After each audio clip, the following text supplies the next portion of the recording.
은 어떻게 생성되는가? 제가 이렇게 이런 데다가도 뜨거운 공기를 여기다 차가운 면에 압축기 냉면을 필터에서 차갑게 만들면 부딪히면 물방울이 생겨 제습기로 만들어 동시에 냉각 장치를 만들 휴대용으로도 이렇게 차갑게 만들 수 있다. 또는 공기를 빨아들이는 이렇게 기술이 이렇게 중요한 건데요. 빨리 대류원성이 빠르게 이렇게 냉각됩니다.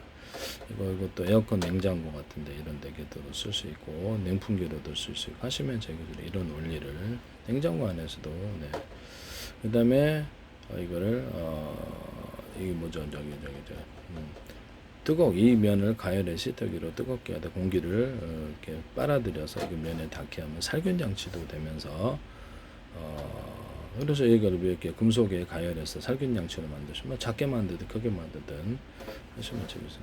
동시에 대류 현상으로 빨리 이렇게 데워진다 방이. 그래서 하시면 저기서 되겠다. 그래서 보일러 같은 것을 만들 때도 빨아들여 갖고 차갑게 뜨겁게 해서 하는 이런 방식을 쓰거나 보일러는 물을 끓일 때 물을 끓여서 이렇게 양시장 같은 데 물을 빨아들여서 이렇게 차갑게 만들어서 공급하는 형식으로도 만들 수 있는데 바다 같은 것도 계속해서 돈은 좀 들겠지만 차가운 에너지를 난류로 인해서 뜨거운 물로 인해서 물고기가 좀 살 수가 없다 그러면 일부러 차가운 물을 계속 좀 넓긴 하지만 돈은 들죠.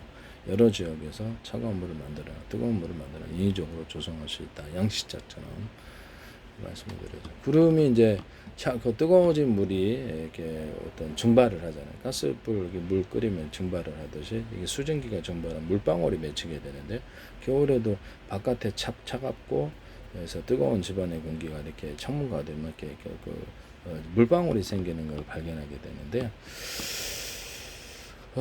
그래서 제습기로 보통 제습을 하죠. 근데 이제 그렇게 해가지고 구름이 뜨거운 수증기가 상공의 차가운 공기를 만나면 온도가 낮아지면서 작은 물방울이 얼음알기를 그래서 땅으로 내리는 현상이 일어나는 거예요. 온도 차이로 그래요.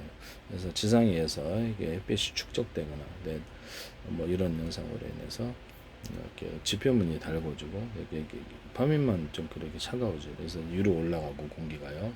공기의 순환이 이렇게 뜨거운 공기와 차가운 공기 또는 물도 바닷물도 뜨거운 공기와 차가운 물이 서로 섞이면서 움직이는 현상이 일어나게 되는 것이죠. 그래서 움직임을 만들어낸다. 그래서 이동을 만들어내는 것이죠. 구름이 이동하는 것은 바로 이 때문인데요. 열이 있고 차가운 공기와 더운 공기가 만나가지고 구름층이 형성되고 그 안에서 이게 어느 일정 온도에다 이것이 녹아가지고 이렇게 비로 내리거나 우박으로 내리게 되죠. 눈으로 내리거나 겨울에는 좀 더 온도가 차가우니까 이렇게 여기서 밑에 내리면서 그냥 눈의 형태로 하고 여름이나 다른 때는 온도가 좀 높으니까 그것이 녹아가지고 얼음알기가 떨어지만 실제로는 우박으로 내리는 데도 있잖아요. 그래서 얼음알기 떨어지면 녹아가지고 물로 변하는 것이죠. 대기에 뜨겁냐 아니면 대기가 차갑냐에 따라서 눈으로 내리기도 하고 비로 내리기도 한답니다. 바다, 강, 호수의 물이 태양열에 의해서 증발한다. 보이지 않는 기체가 된 수증기가 된 물을 가벼워서 하늘로 올라가. 그 안에서 가스가 이렇게 하늘을 청소를 하면서 올라가게. 그래서 다시 내릴 때도 청소를 하고 여기서 대기를 깨끗하게 하는 청소하는 역할을 만들 수 있습니다. 그래서 물을 갖다가 이렇게 안에서 회전을 해주고 집안의 공기를 빨아들여서 물러서 세척해서 먼지를 제거하는 이렇게 먼지 제거기에 대해서 말씀을 드렸었죠. 하시면 제 기술이 되겠다. 물로써 청소하는 것이 구름이거든요. 그래서 그래서 그걸 만드는 거죠. 그런 기기 만드시면 제기술이다. 그다음에 공기를 가열을 해서 드라이기 보여드려요. 드라이기 공기 빨아 열풍 지역을 지나면 이렇게 살균이 된다. 또는 뜨거운 금속 지역을 지나면 살균이 된다. 이렇게 뜨거운 금속을 그 통로를 5개로 만들었던 좁은 통로를 만들면 전부 살균이 되겠죠. 0.5초 만에 공기나 물을 이렇게 작은 단위로 쪼개면 빨리 가열이 되거나 빨리 냉각된다.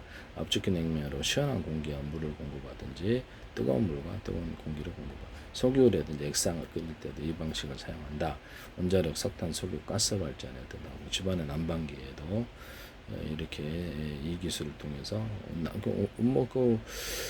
보일러 그다음에 이렇게 가스 주전자 안에도 이렇게 금속을 작은 단위로 이렇게 쪼개서 물이나 공기를 끓이는 장치를 만들거나 차갑게 만드는 장치를 해서 차가운 공기나 뜨거운 물, 차가운 물, 뜨거운 공기나 차가운 물을 공급할 수 있다. 석유나 모든 액상을 끓일 때도 이 방식을 사용한다라고 말씀을 드렸죠. 그래서 전기주전자나 보일러 같은데 금속을 이렇게 가로 세로로 넣고 돌가루 하면 더 좋아요. 금속. 그래서 전기를 걸어주면 좀 더 빨리 끓고 전기를 그 금속에다가 전기를 걸어주면 뭐 물 땡땡이 돼지꼬리 히터기처럼 금속에다 전기 걸어줄 수 있어요. 꼭 그 모양이 돼야 하는 건 이것도 하나다. 그러면 둘, 셋, 넷 여러 개를 배치 상중하를 동시에 데우는 기술을 쓸 수도 있고 금속 자체에다 그냥 전기를 걸어서 안전히 뒷받침이 돼야죠. 그래서 이렇게 해서 넓은 면에 접촉해서 빨리 끓게 하는 기술을 쓸 수 있는데 보일러에도 쓰고 다른 데도 씁니다. 안전히 뒷받침. 그래서 전기가 외부로 새지 않도록 차폐가 이루어져야 되고요. 그래서 서로 물에만 흐르고 물에 그러면 전기 줄리고 흐르겠죠. 그래서 물론 이게 전기 물이 절로 흐르게 하는 방식도 있고 아니면 그냥 그 안에만 이렇게 열로서 바뀌고 열로서 가열하는 방식 두 가지 방식이 있을 수 있습니다. 그래서 전기 전자레인지로 보면은 이렇게 전파로 열을 가해가지고 전파로 물을 가열을 하고 또는 열로서 가열을 두 가지 방식을 통해서 보일러나 특정 물을 끓이는 이런 기술을 쓰시면 저 기술이 되겠습니다. 그래서 전기주전자 보일러 같은 데 이렇게 금속을 가로수로 배치해서 전기를 가하는 방식, 안 가하는 방식, 열을 가하는 방식, 안 가하는 열을 더 위에서 가할 수 있어요. 그래서 그 전기 금속을 통해서 할 수 있거나 압력밥솥 같은 밑에 열판 있잖아요. 열코일이고 양옆에도 배치하고 위에도 배치할 수 있어요. 이론적으로는 그렇게 해서 빨리 끓게 하는 기술을 쓴다 하시면 저 기술이 되겠습니다. 남의 기술을 무단으로 사용하지 마세요. 네네네. 이 구름의 온도를 갖다가 구름이 보통 하얗잖아요. 하얗는데 수증기가 하얘서 그래요. 수증기. 그래서 여기다 구름에다가 자기 인위적으로 색깔을 물론 좋지는 않아요. 여기 인위적으로 이렇게 식용색소라든지 해가 없는 이 색깔을 넣어서 구름 축제할 때 그것을 만들 수도 있다. 구름 축제할 때 이게 우리 우주선 비행체 같은 데도 제가 이렇게 연막 터뜨리듯이 수증기를 같이 뿜으면서 그래서 이렇게 어떻게 연막탄 터뜨리 색깔 있는 층을 만들면 제가 그래서 다시 빨아들이면 그래서 이렇게 비행체를 구름으로 위장할 수 있다고 말씀드렸는데 색깔도 자유제재할 수 있다라고 하시면 제 기술이 되겠습니다. 이런 방식의 위장은 지상 전차에서도 가능하다. 비행체에서도 가능하고 구름 축제할 때도 구름에다 색깔을 집어넣을 수 있느냐? 그럼요. 색깔 있는 저기 얼음을 만드시면 제 기술입니다. 얼음인데 색깔 있는 얼음을 만들어 가지고 하면은 꽤 괜찮지 않느냐. 물에다가 색소 타면 색깔 있는 얼음이 되죠. 그래서 그런 것을 축제에 사용하거나 향하게 색깔 있는 어둠으로 조각을 만들거나 이런 것도 가능하다. 그렇게 하시면 제 기술이 되겠습니다. 그래서 색깔 있는 얼음을 공급하는 이런 사업을 벌이시면 제 기술이다. 구름도 그냥 그 색깔을 만들어 줄 수 있어요. 특정이 넓게 펼쳐지게 하지만 연막 터뜨리듯 이렇게 그런 물질을 환경에 해가 없는 물질을 해주면 구름을 빨간색으로 만들거나 파란색으로 만들거나 그런 이제 성질의 그 물질을 뿌려주면 되죠. 네네네.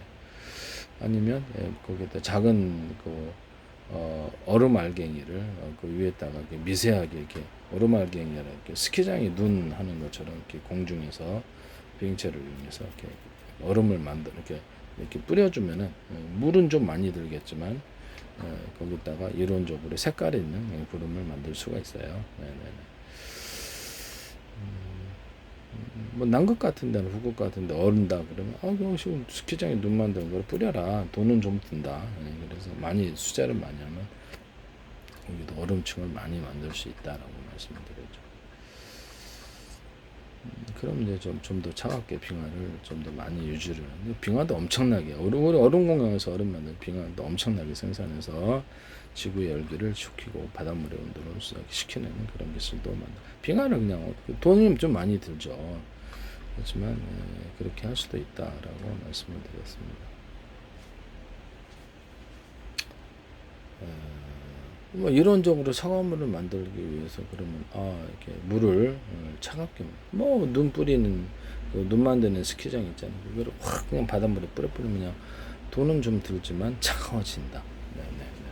인위적으로 이렇게 구름을 이렇게 저기 눈을 내려주는 거죠. 네네. 그런 것도 할 수 있다. 그러면 이거를 양시장 같은 데 응용할 수 있지 않겠어요? 양시장이 차가운 물을 만들기 위해서 필터수의 압축기 냉매 방식을 이용할 수도 있지만 눈 만드는 기계로 툭툭툭 해가지고 바닷물을 차갑게 양시장의 고기가 떼죽음 당하지 않게 하는 이런 기술도 쓸 수 있다. 그래서 눈을 만드는 장치를 집안에서 개인용으로 이게 습기는 좀 있겠네요. 만들어 가지고 이렇게 해서 사우디아라는 이런 데서 뿌려버리면 그래서 그 동시에 이렇게 녹으면서 비를 만들면서도 비를 특정 만들면서도 이 미세 수증기 입자 같은 것이 해서 되게 차갑게 되죠. 이런 차가운 강체를 일부러 만들 수도 있어요. 그렇게 하시면 뭐 광화문 광장 같은 데서도 관광객들을 위해서 만들거나 물 입자를 이렇게 차가운 물 입자를 뿌려주는 현상이다. 근데 대기적 온도를 빠르게 녹죠. 그만큼 알갱이를 작게 만들면 입자를 작게 만들면 이렇게 차가운 이렇게 공기가 형성이 되어서 특정 지역을 시원하게 할 수 있습니다. 이렇게 어떤 비닐하우스 안에서도 가능하고 하시면 제 기술이 되겠다. 네네네. 그래서 이렇게 사우디 같은 데서 그 특정 지역을 시원하게 하기 위해서 이 기술을 쓰시면 특정 도시에서도 쓸 수 있고 습기는 좀 있다. 그런 개방된 장소에서는 좀 괜찮지 않느냐 라는 생각이 듭니다. 남의 기술을 무단으로 사용하지 마세요.